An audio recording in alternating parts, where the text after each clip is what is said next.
अस्सलाम वालेकुम व्यूअर्स। मेरे चैनल का नाम है इजी सिलाई टाई एंड टिप्स। क्या हाल है आप सबके? उम्मीद है सब खैरियत से होंगे, अच्छे होंगे सब। और चलें आज ना वीडियो की शुरुआत करते हैं। आज मैं आपको पाइपिंग लगाने का तरीका बता रही हूँ। शर्ट के ऊपर बिना डोरी के पाइपिंग लगाएंगे। डोरी वाली पाइपिंग भी होती है और बिना डोरी के पाइपिंग भी होती है। तो आज हम डोरी वाली पाइपिंग नहीं लगाएंगे, आज हम बिना डोरी के पाइपिंग लगाएंगे। आज इसका तरीका जो है आपके साथ शेयर करेंगे। इंशाल्लाह नेक्स्ट किसी वीडियो में मैं डोरी वाली पाइपिंग का भी तरीका आपके साथ शेयर करूँगी। और वीडियो में कहीं जिधर भी ज़रा सा टाइम मिलेगा तो जो टिप है, आज जो टिप है वो है बर्स के दागों के बारे में। बर्स यानी कि फलबैरी भी जिनको बोलते हैं। फलबैरी के जो दाग होते हैं वो बाज़ दफ़ा बहुत इलाज के बाद भी नहीं जाते हैं। लेकिन ये टिप है, ये सारी जो टिप्स मैं आपके साथ शेयर कर रही हूँ ये किसी ने बताई हैं कि हम लोगों ने इसको इस्तेमाल किया तो इसके साथ अच्छा रिज़ल्ट आया। वही टिप्स सिर्फ आप लोगों के साथ शेयर कर रही हूँ। आज बर्स के दागों के बारे में कहीं भी वीडियो में मैं आपके साथ शेयर करूंगी कि उसका क्या इलाज है। चलें स्टार्ट करते हैं वीडियो। आपने शर्ट की स्टिचिंग कर ली। स्टिचिंग करने के बाद जितनी भी आपने फोल्डिंग लेनी है, तकरीबन आप 1.5 इंच फोल्डिंग रखें। जो हमने काज के अंदर फोल्डिंग लेनी है, 1.5 इंच फोल्डिंग रखने के बाद उस पर आपने निशान लगा लेना है। पहले आप प्रेस के साथ कर लें, प्रेस करने के बाद उस पर निशान लगा लें ताकि वो ज़रा से वाजिया हो जाए सारा इस तरह से। ये करने के बाद मैं इस पर वाइट पाइपिंग जो है वो लगा रही हूँ। तकरीबन आप अब देखें ये कितना चौड़ा है, 2 इंच से थोड़ा सा ज़्यादा ही है। आपने इसको यूं डबल फोल्ड कर लिया। डबल फोल्डिंग के बाद अब हमने इसको स्टिच करना है।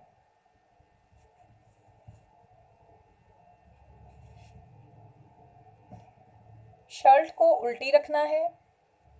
इस कपड़े के खुले वाले हिस्से से हमने स्टार्ट करना है, यहाँ से, और यहाँ हमने इसको अब स्टिच करना है।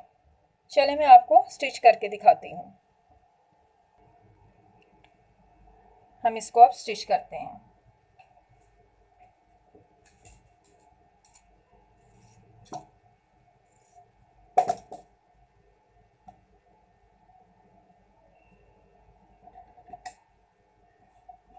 यहाँ से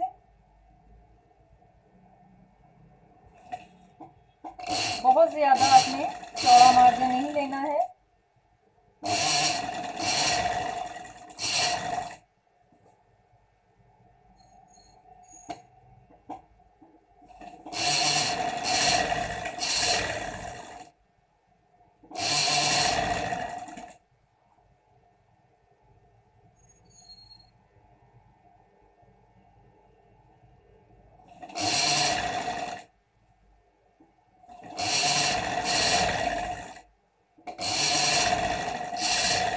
इस तरह से आपने जहाँ तक आपने काज की ये रखी है, इससे थोड़ा सा ऊपर आपने इसको फिनिश करना है।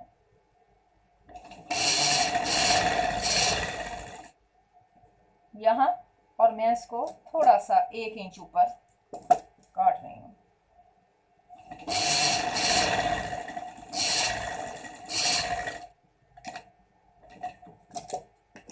इस तरह से, इस तरह लगाने के बाद अब हमने इसका क्या करना है, पाइपिंग जितनी हमने चौड़ी रखनी है, जितनी बारीक रखनी है, जितनी मोटी रखनी है वो आपकी चॉइस है।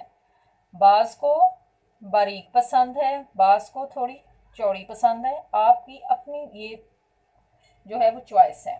अब हमने करना क्या है, यहाँ से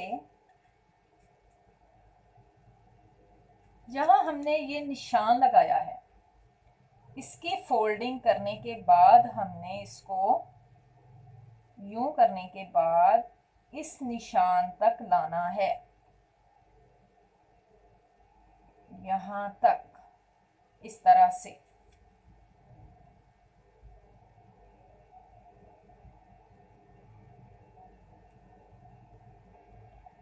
और बिल्कुल पाइपिंग के किनारे पर स्टिचिंग करनी है, सिलाई लगानी है, बिल्कुल भी पाइपिंग के ऊपर ना आए।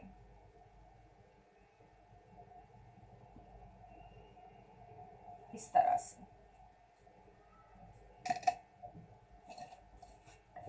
इस तरह से हमने इसको सारी को जो है वो स्टिच कर लेना है।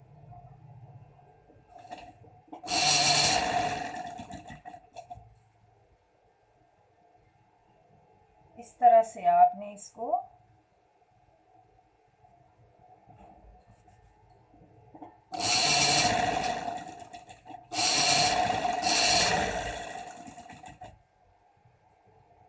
यूं कंप्लीट कर देना है।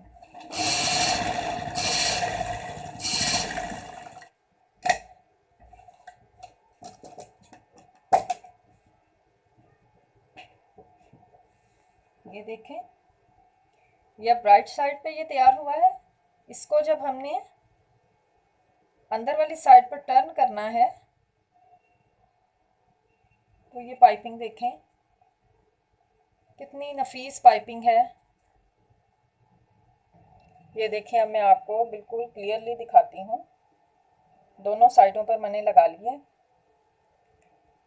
दोनों साइडों पर लगाने के बाद हमने इसको जब यूं राइट वाली साइड पर टर्न किया था, फिर इसको हमने यूं फोल्ड कर दिया अंदर को। अब यहाँ आप चाहे तरपाई कर लें, चाहे आप सिलाई लगा लें, वो आपकी चॉइस है। यहाँ से भी देखें, ऊपर से ये बिल्कुल परफेक्ट बना है। यहाँ से आप सिलाई लगा लें और ये पाइपिंग का जो कपड़ा है वो बिल्कुल भी दोनों साइडों से फील नहीं होगा, ये इतना खूबसूरत लगेगा। इसी तरह से आप दूसरी साइड पर भी लगा लें। तो बर्स के दागों के लिए मैं जो टिप आपको बताने जा रही हूँ, आप प्लीज़ उसे जल्दी से नोट करें। खजूरें ले लें, चंद खजूरें ले लें। आप 7 ले लें, 5 ले लें, 11 ले लें, जितनी भी आपने लेनी है। उन खजूरों को आपने करना क्या है, गुठली समेत, पूरी मुकम्मल खजूर को गुठली समेत आपने जला लेना है। अब आपने उसको जलाना कैसे है? उसको जलाने का एक ये है कि आप कोई भी फ्राई पैन ऐसा ले लें जिसका आपको ये ना हो कि ये ख़राब हो जाएगा। उस पर आप उसको रखें, खजूरों को चूल्हे पे रखें और साथ साथ में उसको हिलाती जाएं ताकि वो साथ चिपके नहीं, और हल्की हल्की सी वो जब हो जाए तो उसके बाद आपने उसको, आप एक एक को आग के ऊपर किसी चीज़ से पकड़ कर तो उसको अच्छी तरह से जला लें कि वो कोयला की तरह बन जाए। वो कोयला हो जाएगा, जैसे वो एक पूरा कोयला तैयार हो जाता है ना, वो इस तरह से आपने करनी है कि वो मुकम्मल जल जाए। वो किस तरह से भी, आप किसी भी तरह से जला लें, डायरेक्टली आग पे रख के जला लें, आपने उनको जला लेना है। जलाने के बाद आपने उसको ठंडा करना है। जब वो ठंडी हो जाए तो उसका आपने सफ़ूफ तैयार कर लेना है, इनको उसको कूट लेना है। वो ज़ाहिरी बात है, जो चीज़ कोयला हो गई है वो कूटी जाएगी, वो बारीक हो जाएगी। आप उसको कूट लें, बिल्कुल बारीक आपने सफ़ूफ जो है वो तैयार करना है। और वो जो सफ़ूफ होगा ना, उसको आपने रोज़ाना एक बार दागों के ऊपर लगाना है। उस सफ़ूफ को आप दागों को हल्का सा अपनी फिंगर के ऊपर थोड़ा सा पानी के साथ वो दागों को हल्का सा नम कर लें। उसके बाद उन दागों के ऊपर आपने ये वाला सफ़ूफ जो है वो लगा देना, चिपका देना है। तो आपने ये जो टोटका है ये 1 माह बराबर करना है, बिला नागा 1 माह आपने करना है। इस सफ़ूफ को दागों पर लगाना है तो आप यकीन करें कि इससे बर्स के दाग जो हैं, वो जो बदनुमा दाग जो होते हैं, वो दूर हो जाएंगे।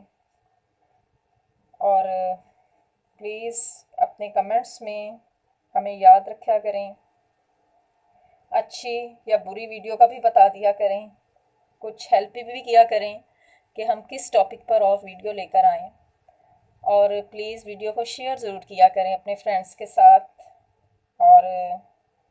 और क्या, और चलें अब कल वीडियो में मिलेंगे इंशाल्लाह। अल्लाह हाफिज़।